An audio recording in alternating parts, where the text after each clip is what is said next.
Good morning, comrades. Welcome back to the channel. Welcome back at two pretty rather messy Apex, but it has a very good organized reason for it. Last time we showed you the M4, which was also on the lift. It had the brand new Miltech exhaust installed on it. Check the video up here in case you missed it. And we already gave a preview, or actually George did, about what we're going to do in terms of maintenance and upgrades for the coming winter. Well, 2 days ago was the last day of TF, so the winter has officially arrived and now we are going through it. So, we already mentioned that subframe will be taken down to get some refurbishing, diff, lowering kit and a couple of other mods. So maybe you can walk us through one more time what we're doing now that everything's down. So we're doing a diff lift kit and, well, obviously solid mounts as well. So I've started taking this out already, so you can see this already started coming out. OEM mount, you can see it's got a split through it. You can see that in the video. Okay, yeah. So yeah, that one is already out? No, this only has, the OEM kit only has one bush, which is on the left. Oh, really? It's a BMW thing. I think they've done this for a long time. So yeah, obviously the other kit has a different brace on the back of the diff, which we'll show you in a sec. Okay. 2 bushings. Gives everything a bit more solid mount. Yeah. Then we've got on the here and here is from the small Kinematics kit. There's normally uniballs here, but I've taken them out already. So we're going to give that a clean up and then put new uniballs in there. Some of these arms will be replaced as well. We keep OEM arms on majority, so these will be changed. We only had one trailing arm, I believe, on the back, right, from Shermer. Yeah, toe arm. Toe arm, which is, you can see sticking up on the back there. The black one sticking up in the air. Here we go. That's the one that we have.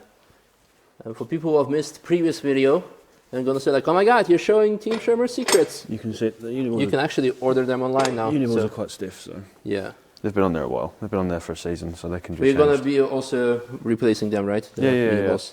So. Got new uniballs for that. And we've also got the uniballs for the other side of the arm. I can't think what I'm trying to say. I'm going on very little sleep, so. Oh yeah. So we also replaced the fuel line. And oh yeah, the fuel filler neck. Yeah, that's replaced filler. Now. We have a new arch liner to go in as well. Okay. So. Because the car was rubbing. Yeah. So JRZ are going to do a revision on the shock absorbers. They're going to have a service and a check over, and they're going to change some bits on them so that we can try and bring the ride height down and have a little bit less compressed length. So hopefully that won't rub through when it's being sent. Everything's obviously had a clean up as well. Yep. So yeah, that's all the M4 suspension on top and the Cooper suspension's in the box. Okay. That's all going to JRZ tomorrow. Cool. So we'll have this work done. What else? I think that's it really. I think that's it. Yeah, this is horrible to clean as well. This is disgusting. He's using a brush and it still wouldn't clean up. Sergi's done the front this morning, so he's cleaned all that up. Is anything being done to the front, like revision-wise? So we'll check these uniballs in here. We'll check these bushings, make sure they're good still. But all the arms are actually okay on this. I replaced the lower arms not long ago, and the track rods were also replaced not long ago, along with any roll bar links. We have brand new ones anyway, so there's no reason to replace them yet, but we probably just will. Why not? It's being refreshed, so. Obviously the front shocks will have service and everything changed on them.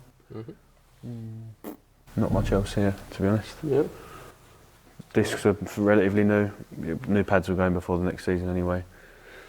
Maybe I think we have some back plates laying around for the cooling. Yep. So if we go with these splitters, then maybe I'll try and put some cooling in as well. Gives a bit of longer life to the brakes. So yeah, this is one of the saddles on the diff. This goes on the back, well, on the front essentially. Yeah. So we have new bushings for these. So new mounting bushes. We got this one. And then the lift bushes. Let me get them out. Yeah. So they're eccentric. Yeah. So obviously they mount top side up. So you raise the diff basically. Yeah. This is the bottom of the mount, just in case you're wondering. So yeah, that obviously lifts the diff up, which pretty cool. They're quite nice bushes, to be honest. Again, all from Shermer. Nice. They obviously work. We've run them in the taxi for 3 years. 3 years, and never had to been replaced, never had any issues with anything cracking, nothing. It's been perfect. Yeah. So that's that mount, and then we have the rear mount, which this is the new one against the old one. It's pretty nice. It's a nice bit of kit, that is.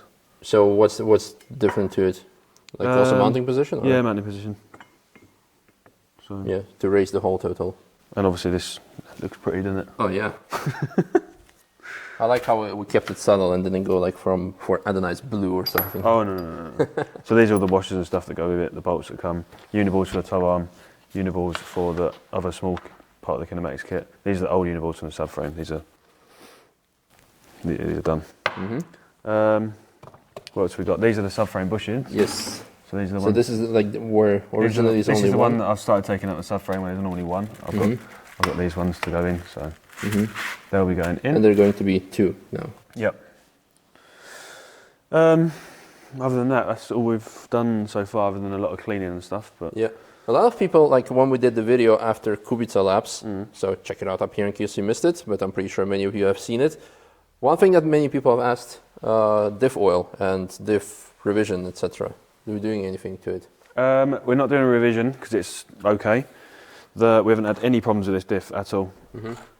So we're going to carry on. I had a service recently, so it's got 75 140 motor oil in it at the moment. We'll run that. It was changed maybe 1,000 kilometres ago, so we'll run that for another couple of months, first couple of months of the season before I change that, and then change it. We'll probably go over to something else, try something else. Okay. See what we can get, but. Cool. But diff is sort of stock original. It's no Drexler in it, or no, it's OEM. Yeah. Still the same. You know if it's a Drexler because it won't have the pump on the back. Take the pump out. Yeah. So, or the motor. Yeah. But yeah, it's okay. It's fine. There's no issues with it. Cool. And just a regular comment. What about the crank pulley on the end? Oh man, don't even start with that, please. It's fine. It's OEM. It does the job. I haven't seen anyone at Nürburgring with this issue. Exactly. It's an ongoing joke. We just simply don't understand, because always whenever we bring up maintenance of the M4, people from the US ask like, have you changed the crank pulley? It's because there was a couple of dodgy ones from factory, and people probably driving like idiots with a lot of power, and that's a lot of the case. Yeah. But the rod bearings issue on the S65, it is a S55. No, 55. Yeah. I don't know much about it. Or old T46. Oh, on the old, right? Okay. Yeah. Yeah, probably. Yeah. But on these, it's okay. It's fine. So far, touch wood. Exactly. But yeah, it's been alright. So everything is fine. Our car, again, as mentioned previously, this is a completely stock engine. We replaced it once because the car hasn't had an accident. But other than that, everything is stock, except for the stuff that you see here, obviously. So, but engine-wise, very reliable, very good. Unless you put 500,000 gazillion horsepower on it, then it's... In which case, yeah, it probably will spin a crank pulley. Yeah, or do some other things, exactly. So far you're going to Sherman now to press the... Yeah, we need to use the press, because I haven't got a press. Yeah, and then after that we'll probably do a quick... Well, we'll do a video when it's back together and all looking pretty. Yeah. Probably best. Exactly. Because you don't want to be sending a video while I'm smashing something with a hammer. So. No. I mean, I'm sure some people will want to see it, but yeah. Fast forward to the installation. And here we are. So the diff is installed on the subframe, so everything is ready to go on top. But before that, we are just going to show you everything again. George, can you walk me through what am I showing? So this is where there was no bush before. Now we have the solid bush. It's obviously same on this one, but the rubber bush was in there. So that kit's all fitted there. The uniballs are in now. Circlips is not the best, but they're okay. And then we have, let me spin it around. This side. So the solid bushings here. Yep. And then the eccentric solid bushings here, which this is why obviously you can see it's off centre to the top, so that raises the diff. So to make some small modifications to the mounting bracket and the subframe to make it fit. By that I mean get a grinder out. But it works. It fits, it works, it does the job. Cool. It's good quality kit. So. And where's the diff mount, the other bracket? Was it? It's already on obviously the other side. Oh yeah. Oof. That's the fancy bracket. That's the fancy bracket, yeah. Cool. So that's all mounted up, torqued and everything, ready to go on the car. So we'll get that mounted and then when that's mounted, that's out of the way, we can do the hubs. So with the tow arms and the uniballs there. So yeah. So fast forward to that. Back tomorrow. Yep. And the car is, well, for you still on the lift, but some time has passed and George and Sergey and probably some other team members have helped to put it all back together. So the most important part is on this side, taking the wheels off so we can show you the, the rebuild. The front's not so much, it's just more of a clean up. Obviously the dampers have been off and been rebuilt as well, so still the old damper bodies and same springs, but obviously cleaned up and the internals of damper has been done, and top mount's been refurbed. So yeah, so everything's clean. Calipers, we actually brought a set of calipers to a powder coater, so we might put them on this car or either on the M2 or the 218. Probably not 218, but 218 is pretty badass. Probably on this one, to be fair. Yeah, probably on this one. Then have these refurbed and the others then put on M2. Exactly. So it might get another upgrade later in the beginning of the season. Then on the back is where the most of the labor took place, so to say. Again, we have the JRZ suspension, which has been rebuilt, made slightly longer, I believe, right? Yeah. So the damper bodies were changed to change the it's just gone from my head. But yeah, the damper bodies were changed. Everything rebuilt there, so they're pretty cool. Hopefully this will stop our rubbing issue, so yeah, we hope. So you can see basically here's the fuel line, the fuel pipe that you saw. It sits tight up here. You can see where the cutout, the embossment is here. So it rubs through here. I think it's a common problem. I think other people have had the same issues with other stuff as well, but hopefully this will slow that issue down, if not cure it completely. Yeah, interesting design by BMW, you would say. And then the most of the works. We can send it up. Send it up. Yeah. Okay. Well, we saw everything already on the table over there. Now it's just installed.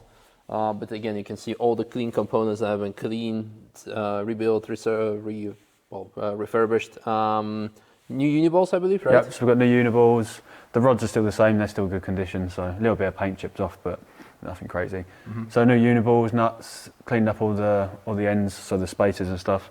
New bolts on majority. Some of them are older bolts, but we'll change them. It's the non-adjustable bolts. We're just waiting for some stock to come in. What else was changed? So the small Kinematics kit. So the uniball inside here was changed. The uniball inside here was changed. That was all cleaned up and all sorted out. Then we see here the diff mounts, where usually you would have only one OEM, and now you have two. You can't see the other ones too clearly unless you just go from the... On here, yeah. That's the diff lift kit. Yeah. With a nice blade. Yeah, I guess that's pretty much it. And the bushings on the front here as well, you can see them in. Oh yeah. Cool. So they're all in and they're all fitted nicely. Subframes have been cleaned up. All the heat shields, unfortunately, they're corroded as such, so they're a bit of a pain in the ass to clean up, and we're not replacing. There's no point. They're not damaged, so it's not like a massive rebuild like you would see how we've done on the M3 last year, because this, at the end of the day, is still a rental. We're not going to spend replacing all the panels and stuff, spend thousands on it just to make it fresh. There's no point. So we've sort of replaced what's necessary and cleaned up what's necessary. So that's why some of it is a little bit old still. And you can like the heat shields, and it's not a full rebuild. It was just a fresh. Exactly, it's a refreshment, but still you're going to notice definitely with diff lift kit. Oh, with the stuff we've fitted, there's going to be a big difference. Yeah, big difference for sure. Now, I hope some people are very critical and notice it. That okay, we lifted the diff because you can see it's actually scraped off, but now you have an issue of the exhaust is actually not lifted. So I think we're going to see if we can modify that, or if Miltech can modify it. I think we'll test it and see how it goes, but I think it's going to hit on compressions. So maybe Miltech are going to have to do something with these pipes here, this sort of straight section. Maybe we need to go oval with it and different clamps, or they're going to have to work something out, I think, because I think that is going to be a problem. Even this centre box, I think we might have problems with. Yeah. But we'll see. We'll see how it goes, and if it touches, then we'll have to think of a way to fix it. Yeah, well, that's pretty much it. There is one more thing that we're going to do, and that is install a front splitter. As a matter of fact, after this video, we're leaving immediately to Dortmund to CF Dynamics what's the CF stands for? Carbon fiber. Carbon fiber, yeah. Carbon fiber dynamics to pick up the new splitter. So the following video or one of the next videos is going to be about that. Looking forward to that, and eventually, very much looking forward to, in slightly more than 2 months' time, to drive this car on the track again and enjoy it. But it's not on plate, so we'll not do any street driving until then. But anyhow, I'm very excited. I hope you guys as well to come and drive it next year. Are you excited? Test laps. Test laps, man. Test laps. Yeah, it's got to be test laps. Yeah. There's no ways around it. Yeah, exactly. You've got to try and set it up. So give George a follow on Instagram. Maybe you will start a YouTube channel for test laps. Test tube. It could be test tube. It could be an idea. It could be an idea. Could be an idea. Well, thank you very much. We're off to pick up the splitter and see you in an upcoming video. Bye-bye.